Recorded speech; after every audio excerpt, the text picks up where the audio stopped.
जैसे कि मैंने लास्ट लेक्चर में आपको नीड ऑफ द लॉजिक समझाया कि हमें कोई भी टेक्नोलॉजी आज, वो चाहे एआई हो, मशीन लर्निंग हो, डेटा साइंस हो, वेब डेवलपमेंट हो, मोबाइल एप्लीकेशन डेवलपमेंट हो, डेस्कटॉप डेवलपमेंट हो, कंसोल बेस्ड डेवलपमेंट हो, कोई भी टेक्नोलॉजी, कोई भी लैंग्वेज, कुछ भी बनाना है तो आपका लॉजिक बहुत ही पावरफुल होना चाहिए। उसका रीज़न, अगर आप डिज़ाइन पार्ट की बात करें तो सिर्फ आप ये चीज़ एक बार डिज़ाइन करोगे और बार बार अगर चाहिए तो उसको आपको कॉपी पेस्ट करना पड़ेगा। पर अगर आपको लॉजिक्स, पर्टिकुलर प्रोग्रामिंग लैंग्वेज का नॉलेज होगा तो आप वो चीज़ बहुत ही आसानी से कर सकते हो। सिर्फ एक बार डिज़ाइन करना है और उसमें लूप्स, फिल्टरेशंस जैसे बहुत सारी अच्छे अच्छे कंसेप्ट्स हैं लॉजिक्स के अंदर, जिसका यूज़ करके, कंडीशन का यूज़ करके, डेटा का यूज़ करके, डेटा स्ट्रक्चर का यूज़ करके,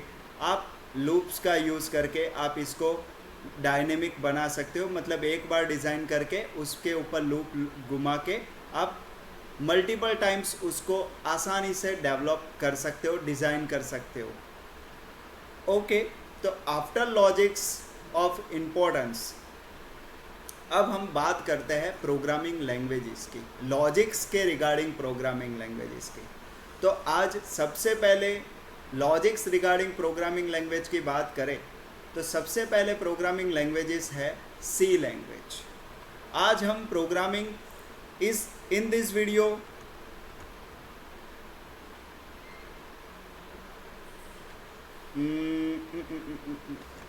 सबसे पहले मैं एक काम करता हूँ, मैं एक सी लैंग्वेज की फ़ाइल बनाता हूँ।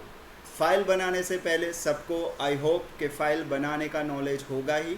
फ़ाइल बनाने में कुछ करना नहीं होता है, फ़ाइल का नाम और डॉट करके फ़ाइल का एक्सटेंशन लिखना होता है।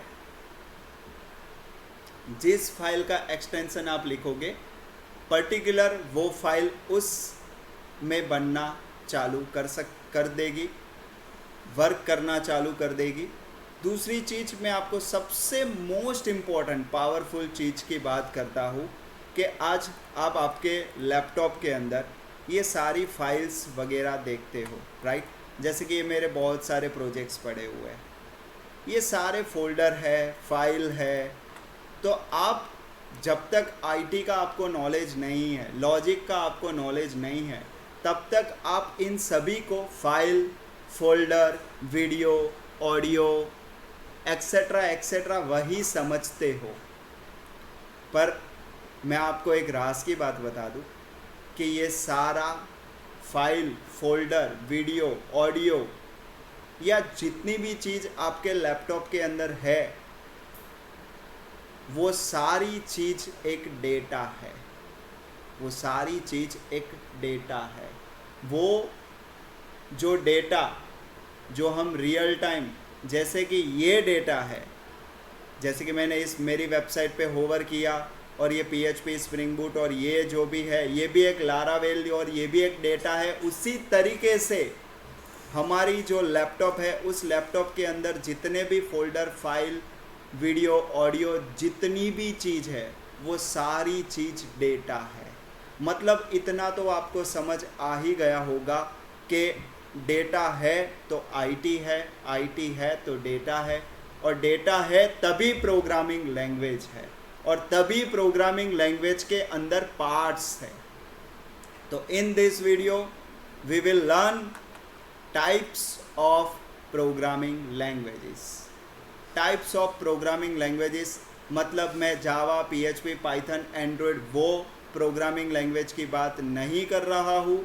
मैं टाइप्स ऑफ प्रोग्रामिंग लैंग्वेज की बात वो कर रहा हूँ जो अभी तक, मतलब कहने का पर्पस कैसा समझाऊँ आपको, कि जैसे कि आज सब ने सुना होगा, कोई भी बंदा जो आईटी में आएगा तो सब ने, सबसे पहले मैं किसी को भी पूछूंगा कि भाई तूने सबसे पहली कौन सी प्रोग्रामिंग लैंग्वेज पढ़ी या सुनी या एक्सेट्रा एक्सेट्रा, या अगर आपने बीटेक किया है तो सबसे पहली प्रोग्रामिंग लैंग्वेज आपके कोर्स में कौन सी आई, तो वो बंदा यही कहेगा सर सी लैंग्वेज। मतलब C is the first programming language for the coding. Okay, पर अब हमें ये समझना ज़रूरी है कि आज सी लैंग्वेज थी तो C++ लैंग्वेज क्यों आई, C++ लैंग्वेज थी तो जावा लैंग्वेज क्यों आई, और जावा लैंग्वेज थी तो PHP लैंग्वेज क्यों आई। हमें ये डिफरेंस 110% क्लियर होना ही चाहिए। History of the programming language हमें 110% पता होना ही चाहिए। और जो इस वीडियो में हम सीखने वाले हैं, जो मोस्ट इम्पॉर्टेंट थिंग है कि जो टाइप्स ऑफ प्रोग्रामिंग लैंग्वेजेस, तो मैं इसी प्रोग्रामिंग लैंग्वेज में लिखना चाहूँगा। वो चाहे आप नोट्स, अगर ऐसा हो तो मैं एक नोट्स बना देता हूँ जो TXT फाइल में बने, और इसके अंदर मैं मेरे जो टॉपिक्स है उसके हिसाब से मैं ये टॉपिक ले रहा हूँ, how many types of programming languages. तो मैं इधर लिखना चाहूँगा कि types of programming languages are 3 types, total 3 types programming languages are there in the IT field. First is procedure oriented language. Procedure oriented language के मैं पास ही फंक्शनल ओरिएंटेड लैंग्वेज लिखना चाहूँगा। आई होप कि अभी आपको ये वर्ड्स बहुत ही टिपिकल लग रहे होंगे, पर हम जब इसी वर्ड्स को एक छोटे छोटे प्रैक्टिकल्स के साथ समझेंगे तो आई होप कि 100% आपको ये चीज़ क्लियर हो ही जाएंगी। Second language is object oriented language, and third language is partially object oriented language. तो HN टेक्नो के हिसाब से, HN टेक्नो जिस वे से IT को देख रहा है उस वे से HN टेक्नो ने प्रोग्रामिंग लैंग्वेज को 3 पार्ट में डिवाइड किया है। First is procedure oriented language, second thing is object oriented language, and third thing is partially object oriented language. अब आप किसी भी प्रोग्रामिंग लैंग्वेज में क्यों ना काम करना चाहते हो, वो चाहे आप जावा में करना चाहते हो, जावास्क्रिप्ट में करना चाहते हो, PHP में करना चाहते हो। एग्जाम्पल लेके मैं आपको समझाऊँ कि जैसे कि आप जावास्क्रिप्ट में प्रोग्रामिंग लैंग्वेज करना चाहते हो, तो JavaScript is a partially object oriented language. तो क्या आपको सिर्फ पार्शियली ओरिएंटेड लैंग्वेज के रिगार्डिंग ही नॉलेज होना चाहिए? तो नो, आपको procedure oriented language, either functional oriented language and object oriented language दोनों का नॉलेज होना चाहिए, क्योंकि पार्शियली ऑब्जेक्ट ओरिएंटेड लैंग्वेज बनता ही object oriented language and functional oriented language से है। तो कहने का मेरा ये पर्पस है कि in this module, in this logic module, we are not consider to particular programming language, means नहीं के जावा, नहीं के PHP, नहीं के पाइथन, नहीं के Android, etcetera etcetera. In this module we will cover all concepts of the all 3 types of programming languages, वो चाहे फंक्शनल हो, ऑब्जेक्ट ओरिएंटेड हो या पार्शियली ऑब्जेक्ट ओरिएंटेड हो। We will describe with the practical each and every topic we will explain with the small practical, and we will give a very very very big practical। उनको आप real time में कैसे use कर सकते हो वो भी HN टेक्नो आपको बताएगा, और उस रिगार्डिंग आपको टास्क भी दिए जाएंगे और वो टास्क आपसे कवर भी करवाई जाएगी। ओके, नाउ सबसे पहले हम प्रोसीजर ओरिएंटेड लैंग्वेज की बात करते हैं। तो सबसे पहले मैं बताना चाहूँगा कि in the partition of the programming language, C is a procedure oriented language, जो कि फर्स्ट प्रोग्रामिंग लैंग्वेज हम कहते हैं सी लैंग्वेज को, वो C language particular procedure oriented language है। Second thing, object oriented language, तो मैं प्योर ऑब्जेक्ट ओरिएंटेड लैंग्वेज की बात करूंगा।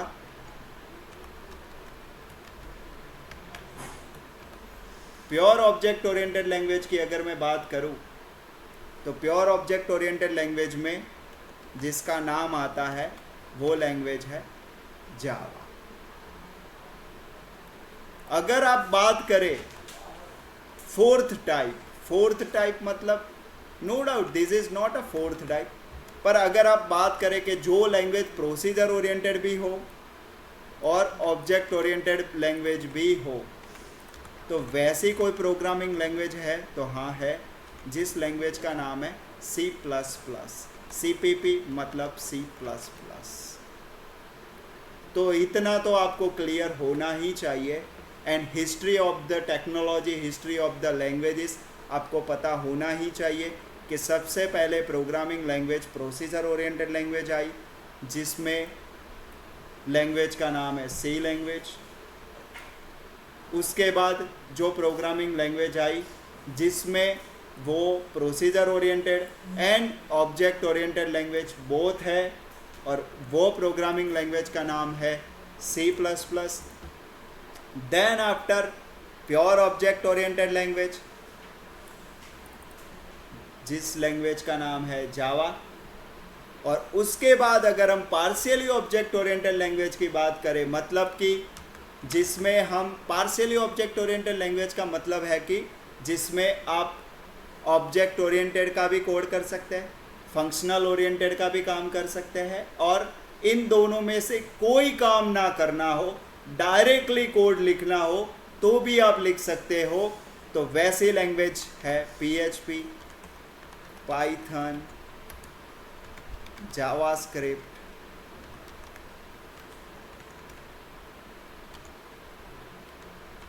गूगल गो, एक्सेट्रा एक्सेट्रा। आधे कहते हैं sir Android language, but Android is not a language, Android is a technology. Android बनता है जावा से, कॉटलिन से, तो आज आप कॉटलिन लैंग्वेज बोल सकते हैं। आज लोग कहते हैं sir Node.js is a object oriented और नॉट, पर dear Node.js is a not a language, Node.js is a environment जो सर्वर क्रिएट करने में, जावास्क्रिप्ट की फाइल को रन करने में, सर्वर साइड कोड लिखने में हमें हेल्प करता है। तो आज programming language is a JavaScript, Node.js JavaScript से बना है, React.js जावास्क्रिप्ट से बना है, एंगुलर जावास्क्रिप्ट से बना है, टाइपस्क्रिप्ट जावास्क्रिप्ट से बना है, Next.js टाइपस्क्रिप्ट जावास्क्रिप्ट से बना है। आज जितनी भी जावास्क्रिप्ट बोल दो आप, कॉफ़ी जावास्क्रिप्ट हो गया, फलाना जावास्क्रिप्ट हो गया, ढिकना जावास्क्रिप्ट हो गया, तो वो सब कुछ बना है जावास्क्रिप्ट लैंग्वेज से। आज Django तो कोई वो लैंग्वेज नहीं है, दिस इज द फ्रेमवर्क जो पाइथन लैंग्वेज से बना है। आज core PHP, advance PHP, कोडिग्नेटर, Laravel, WordPress, Magento, Joomla, तो वो कोई लैंग्वेज नहीं है, वो PHP लैंग्वेज के फ्रेमवर्क्स, लाइब्रेरीज हैं। अब ये सारी प्रोग्रामिंग लैंग्वेजेस की हम बात करें तो इन सब का बेसिक जड़ क्या है?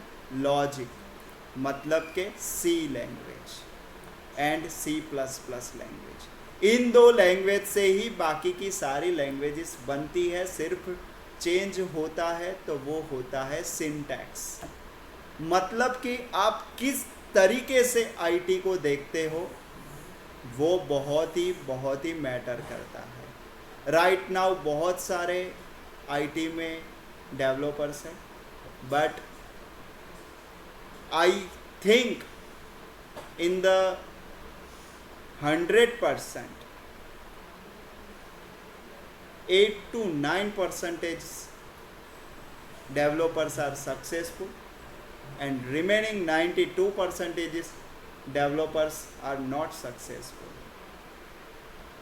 सक्सेस मतलब खुद से डेवलप करना, खुद से सोचना, खुद से फ्रंट एंड, खुद से बैक एंड, खुद से एपीआई, खुद से फ्रेमवर्क बनाने, खुद से कॉमन फंक्शंस बनाने, खुद से डेटा फिल्टरेशन, खुद से डेटा स्ट्रक्चर, खुद से डेटाबेस, खुद का डेटाबेस, खुद के विडजेट्स, सब कुछ खुद का बना सके, वैसे डेवलपर्स बहुत ही कम है।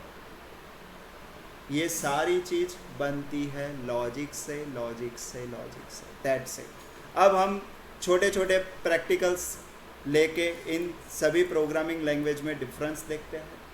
सबसे पहले हम सी लैंग्वेज की बात करें। राइट नाउ मैं सी लैंग्वेज को डेप्थ में नहीं समझाऊंगा, मैं सिर्फ आपको ये समझाना चाहूँगा कि फंक्शनल ओरिएंटेड लैंग्वेज क्या है और जिसकी वजह से हमें ऑब्जेक्ट ओरिएंटेड लैंग्वेज की क्यों ज़रूरत पड़ी। प्रोसीजर ओरिएंटेड लैंग्वेज क्या है? तो प्रोसीजर ओरिएंटेड लैंग्वेज की बात करें तो C is the procedure oriented language. समझ लो, हर एक बंदे की एक ख्वाहिश होती है, एक सपना होता है कि मैं आईटी में काम करूं, और सबसे पहले वो बंदा सबसे पहला काम करेगा, कोई भी, आज हमारी ही बात कर ले, हम भी कोई न्यू प्रोग्रामिंग लैंग्वेज सीखते हैं तो सबसे पहला हमारा काम होता है कि हम एक बेसिक हेलो का प्रोग्राम बनाएं। कोई भी बंदा सबसे पहले इंट्रोडक्शन करेगा कि भाई मैं ये लैंग्वेज क्यों सीख रहा हूँ। तो right now we are not talked about the particular language, about the particular language. That's why right now मैं किसी भी प्रोग्रामिंग लैंग्वेज का इंट्रोडक्शन नहीं दे रहा हूँ आपको। राइट नाउ मैं आपको जो कह रहा हूँ वो इतना ही कि C then C++ क्यों। ओके, तो C लैंग्वेज की बात करें और हर एक बंदे के सपने की बात करें तो वो बंदा सबसे पहला हेलो प्रोग्राम करेगा। तो मैंने गूगल पे, समझ लो ना कि मुझे कुछ नहीं आता, I am the new in IT field, और मैंने गूगल पे सर्च किया कि हेलो प्रोग्राम सी लैंग्वेज में कैसे लिखा जाता है। तो मुझे सिंटैक्स मिली पर मुझे कुछ समझ नहीं आया। उसने मुझे कुछ ऐसा दिया,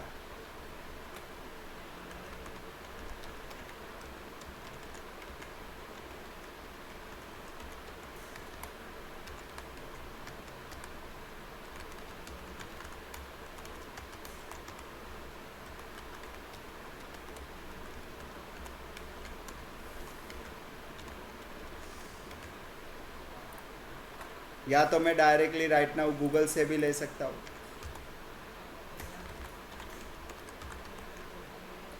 मैं अभी भी कहना चाहूँगा कि पर्टिकुलर लैंग्वेज पे ध्यान मत दो, कंसेप्ट पे ध्यान दो। कंसेप्चुअल पावरफुल हो गए, लॉजिकल पावरफुल हो गए, तो उसके बाद आप किसी भी लैंग्वेज की सिंटैक्स तो आसानी से सीख ही सकते हो।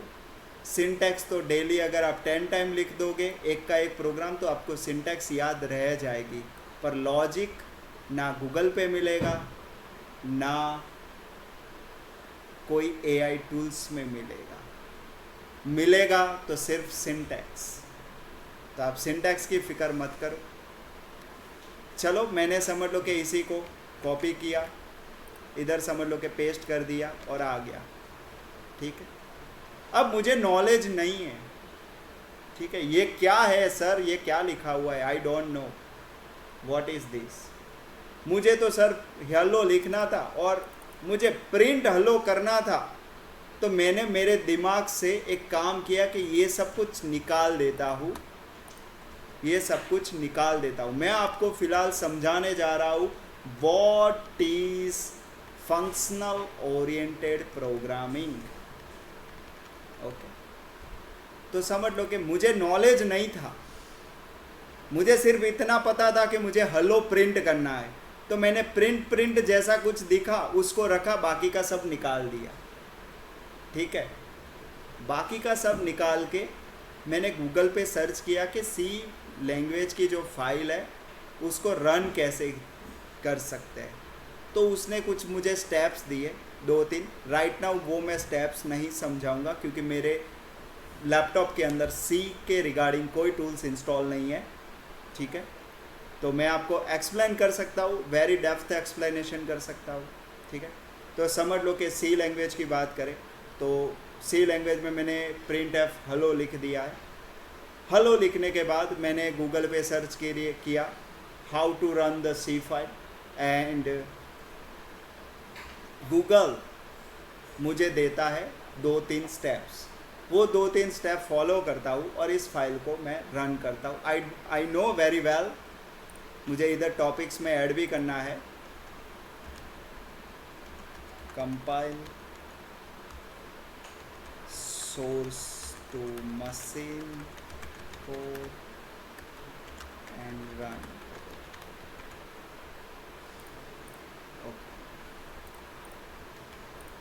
तो डायरेक्टली कभी फाइल रन नहीं होती, वो बात की बात है, हम समझते हैं प्रोग्रामिंग लैंग्वेज कैसे काम करती है एक्सेट्रा एक्सेट्रा, कोई भी प्रोग्रामिंग लैंग्वेज कैसे काम करती है। तो मैंने डायरेक्टली इसको रन करने के लिए स्टेप ढूंढे और मुझे स्टेप्स मिले, वो स्टेप्स मैंने अप्लाई किए, फॉलो किए, और उसके बाद जैसे ही मैं फाइल को रन करने गया मुझे बोला कि भाई इसके अंदर कुछ गड़बड़ है। क्या लिखा था मुझे समझ नहीं आया, किसी दूसरे बंदे को दिखाया जो डेवलपर है, जिसको कोडिंग का नॉलेज है, उसको तो समझ आ गया पर हमें समझ नहीं आया। तो dear, in the C language support the functional oriented language. Functional oriented language मतलब आपको कोई भी हेलो लिखना हो तो आज ये प्रिंटएफ खुद एक फंक्शन है, प्रिंटएफ एक खुद फंक्शन है। तो सिंपल सी बात समझो, जैसे कि आप HTML में काम करते हो तो HTML में H1 टैग लिखते हो तो H1 टैग भी कहीं ना कहीं डिफाइन हुई होगी, तब जाके आप, मैं ऑलरेडी आपको मेरे HTML वीडियोस में बहुत ही अच्छा सिखा चुका हूँ कि H1 टैग लिखते हैं, default user agent style seat आती है, एक्सेट्रा एक्सेट्रा। मतलब वो कहीं ना कहीं लिखी हुई है, उसका मीनिंग कहीं ना कहीं लिखा हुआ है, उस क्यों बोल्ड अक्षर आते हैं, एक्सेट्रा एक्सेट्रा। उसी तरीके से जैसे कि ये मैंने प्रिंटएफ फंक्शन इधर यूज़ किया है, तो ये प्रिंटएफ फंक्शन कहीं ना कहीं तो डिफाइन हुआ ही होगा। तो डिफाइन करने के लिए सबसे पहले मुझे इधर लाइब्रेरी डालनी पड़ती है, जो ये लाइब्रेरी है। अब आप समझोगे कि सर अब तो आप यार सी लैंग्वेज पढ़ाने लगे हमें। डियर, आप इस कंसेप्ट, आप इस सिंटैक्स को मत दिमाग में लो, आप सिर्फ कंसेप्ट को समझो कि डियर ये प्रिंटएफ मैंने डायरेक्टली रन किया तो ये कहता है कि प्रिंटएफ क्या है, प्रिंटएफ क्या है, ये कहीं ना कहीं तो लिखा हुआ होना चाहिए, कहीं ना कहीं तो डिफाइन हुआ होना चाहिए। तो मैंने उसके लिए गूगल पे सर्च किया, उसने मुझे बोला कि सर ये लाइब्रेरी चाहिए, मैंने लाइब्रेरी डाल दी। मतलब इतना तो आपको समझ आ रहा है कि पर्टिकुलर कोई प्रोग्रामिंग लैंग्वेज है तो जो भी प्रोग्रामिंग लैंग्वेज बनी होगी उसके अंदर मैक्स टू मैक्स SDK होगा। SDK मतलब, चलो SDK आपको नहीं समझ आ रहा तो लाइब्रेरी होगी। लाइब्रेरी मतलब चीज़ें पहले से डिफाइन हुई ही होगी, तब जाके आप उसको यूज़ कर सकते हो। सिंपल फंडा है, राइट।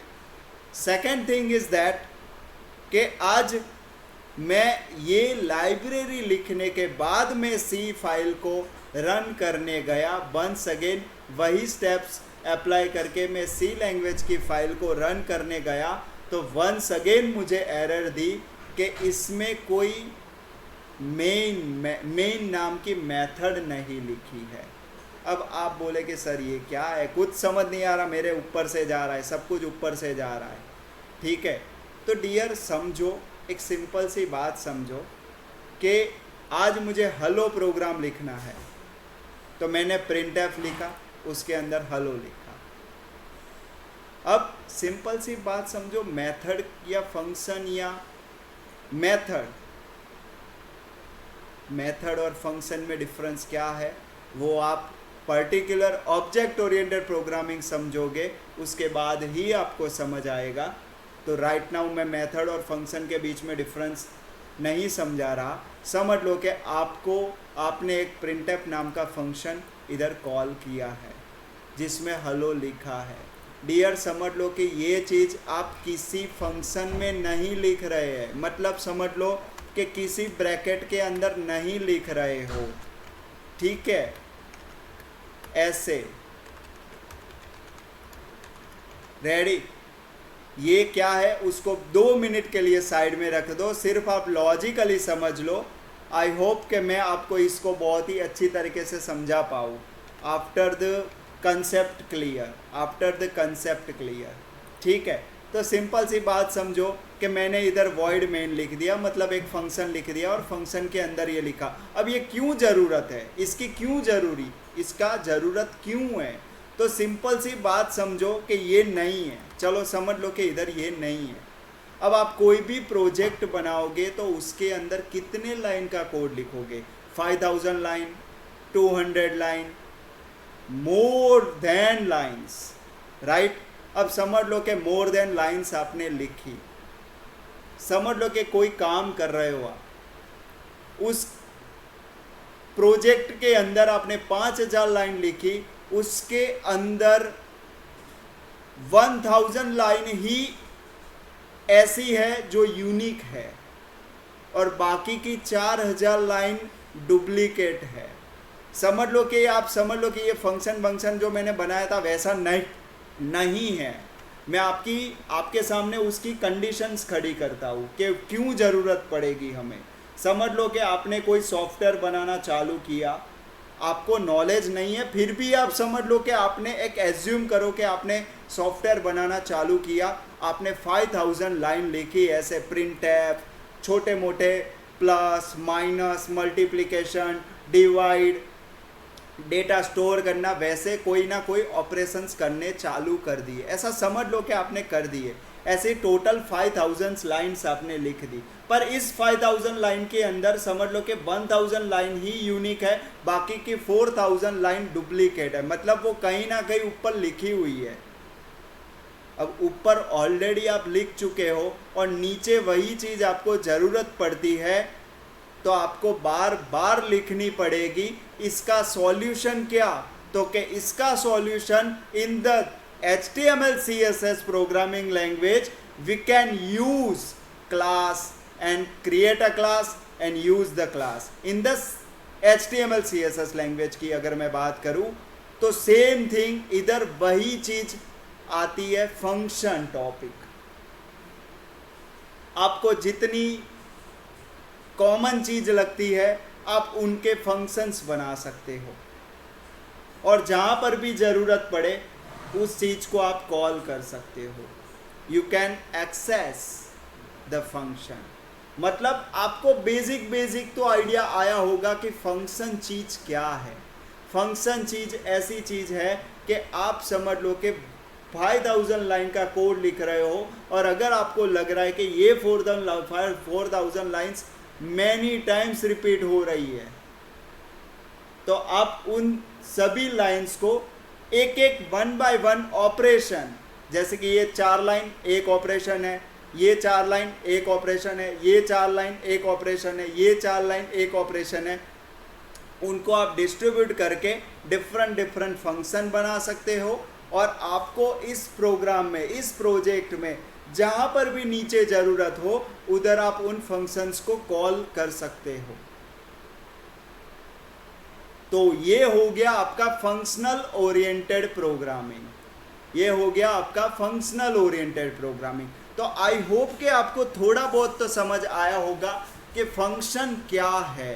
फंक्शन मतलब कि भाई आप जो भी 2-4 लाइन, 5 लाइन, 10 लाइन, 25 लाइन है, वो आपको अगर रिपीट कहीं नहीं लिखनी हो तो उसके लिए आप फंक्शन बना सकते हो, और उसी चीज को आप जहां पर भी जरूरत हो वहां आप उसको easy to access, easy to call कर सकते हो।